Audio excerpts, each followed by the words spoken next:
jogador tcheco Martin Kabrel trabalha no limite entre a ética e o respeito ali com os outros jogadores. É sobre ele que nós vamos falar na coluna PokerCast de hoje. Lembrando, claro, que a coluna PokerCast é trazida a você pelo H2Bet. O H2Bet é onde você aposta com quem você já conhece numa casa, num site que é 100% regulamentado, regularizado, certinho, bacana, aceita Pix, deposita com Pix, saca com Pix e lá você aposta com quem você já conhece. O Martin Kabrel tem 14.295.000, tinha 14.295.000 dólares em ganhos no circuito até o dia de hoje. Ele é um jogador tcheco que mora em Viena, na Áustria, segundo o Random Mob. A maior premiação dele é de quase 3 milhões de dólares. Os últimos 2 dias eu tive o prazer ou o desprazer de narrá-lo participando do Super High Roller de 250k, evento número 46 da WSOP, onde ele anota nessa lista do Random Mob mais 674 mil dólares para uma 7ª colocação. O jogador tem 3 braceletes da WSOP, todos na Europa. Os braceletes foram em 2017, 2018 e 2024.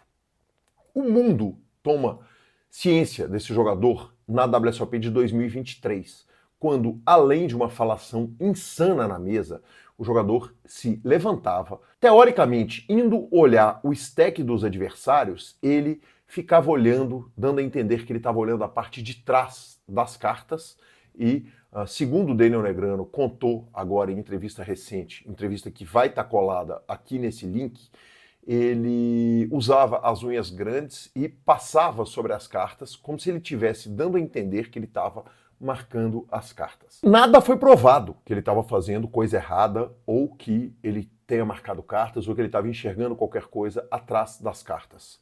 O que se supõe é que ele estava fazendo isso para tiltar os adversários. Agora, dessa vez, em 2025, a internet já estava inundada de vídeos dele falando sem parar durante dias e dias, e ele chega na mesa televisionada do 250k. Eu o narrei, tive o prazer ou o desprazer, dependendo do ângulo e dependendo da hora, dependendo da piada, de narrá-lo ali durante os 2 dias em mesas absolutamente extraordinárias que ele jogou. Afinal de contas, tratava-se de um 250k. E ele conseguiu, por exemplo, queimar jogadores como Nick Schulman, que, poxa, é um dos caras mais elegantes do circuito, um grande comentarista, um excepcional jogador que ganhou o bracelete esse ano, e com falhinhas que beiram, estão muito ali no limite entre o ético e o antiético, questionando calls dos outros jogadores, induzindo ações, sendo irônico, e eu admito, em vários momentos, ele até chega a ser engraçado.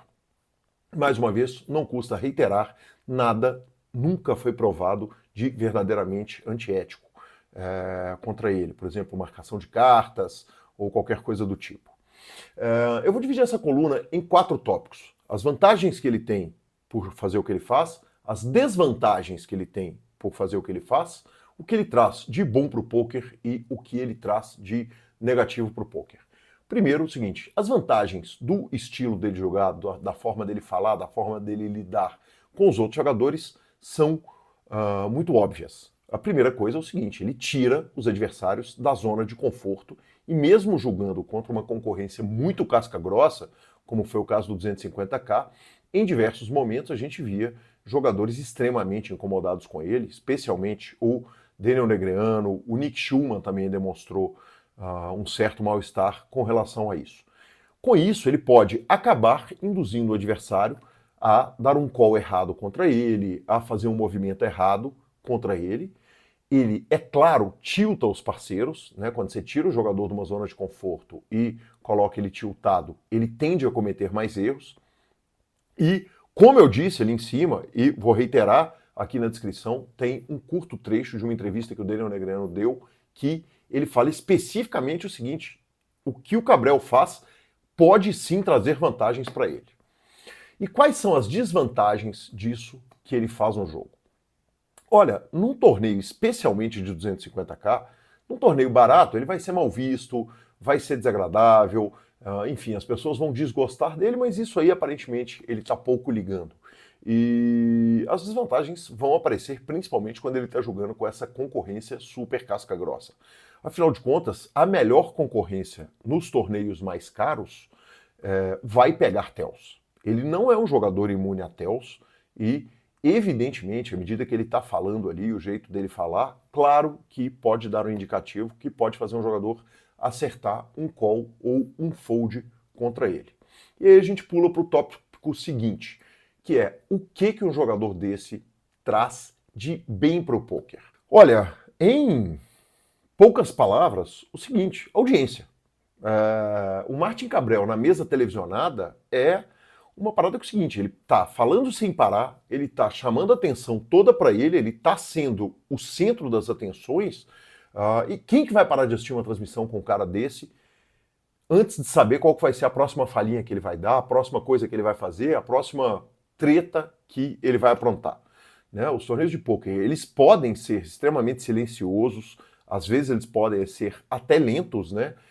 Sem grandes ações durante muito tempo. E quando você tem um cara falando igual a metralhadora numa mesa televisionada, isso pode acabar sendo divertido para quem está assistindo, para quem está narrando. E eu vou confessar, teve alguns momentos que eu dei gargalhadas com as falhinhas que ele deu. Ele chama atenção para o poker, pode sim deixar o jogo mais divertido e mais legal. Ele cria torcida. Contra ele ou a favor dele, ele cria torcida, o chat estava interagindo pra caramba, foi muito legal a interação do chat, fosse xingando ele ou fosse elogiando. E, por fim, eu vou pro que pode fazer muito mal pro poker, partindo do que o Martin Cabrel pode fazer de mal pro nosso esporte. Imagina se em todo clube, em todo lugar do Brasil, em todo lugar do mundo, começam a surgir jogadores influenciados pelo Cabrel. Imagina que no clube, nas cidades, num clube pequeno de uma cidade do interior, que tem poucas mesas, você tem um Martin Cabrel falando sem parar, falando em alto volume, sendo desrespeitoso com os jogadores. Isso, evidentemente, vai espantar novos jogadores para o poker, isso, evidente, vai espantar até jogadores regulares do clube. E uma das coisas mais legais que o poker tem é a comunidade de jogadores. A gente, se tem um negócio que a gente, como comunidade, sabe fazer, é receber o recreativo, fazer as coisas com carinho, cuidar bem dos entrantes, dos novos entrantes do nosso jogo, e ter pessoas como o Martin Cabrel tira até a vontade de quem está afim de receber um novato fazer a gentileza, já que ele vai ficar lá desrespeitando, dando falhinha, enfim. Vamos e convenhamos, o poker é um jogo que tem, sim, um código de conduta. E é um jogo de cavalheiros e de damas, evidentemente. E é claro que se os Martin Cabrels começarem a se reproduzir na nossa comunidade, vai ser extremamente desagradável, vai ser um horror pro poker. Afinal de contas, vai espantar um monte de gente que poderia jogar. Eu termino essa coluna falando o seguinte, nós temos uma TDA, igual no Brasil a gente tem a ADTP, Associação dos Diretores de Torneio de Pôquer, no exterior a gente tem a TDA, a Tournament Directors Association, Associação dos Diretores de Torneio, que estabelecem as regras e se reúnem, salvo engano, a cada 2 anos para discutir as regras do pôquer, e o que eu espero é que a TDA estabeleça limites claros que permitam o Cabrel continuar trazendo as coisas boas que ele pode trazer para o jogo, mas cuidando do jogo ser um ambiente muito agradável e muito justo. Afinal de contas, se a gente tem regra até para a higiene pessoal dos jogadores, né, não custa nada a gente ter regras de conduta para excessos cometidos na mesa. Aqui eu encerro a coluna PokerCast, lembrando, claro, essa coluna é trazida até você pelo H2Bet. O H2Bet é onde você aposta com quem você já conhece, e apostando com quem você já conhece, num site 100% regulamentado, você apoia o PokerCast, então cria a sua conta pelo nosso link e, claro, você vai ter super odds competitivas, promoções, aposte com moderação. Para apostar é com aquele dinheiro que você não ia fazer nada com ele, é para tornar um jogo mais emocionante e, mais importante de tudo, as apostas são para maiores de 18 anos. Eu te vejo na próxima coluna PokerCast ou no programa PokerCast. Assine o nosso canal, clique aí no sininho e vamos que vamos. Valeu!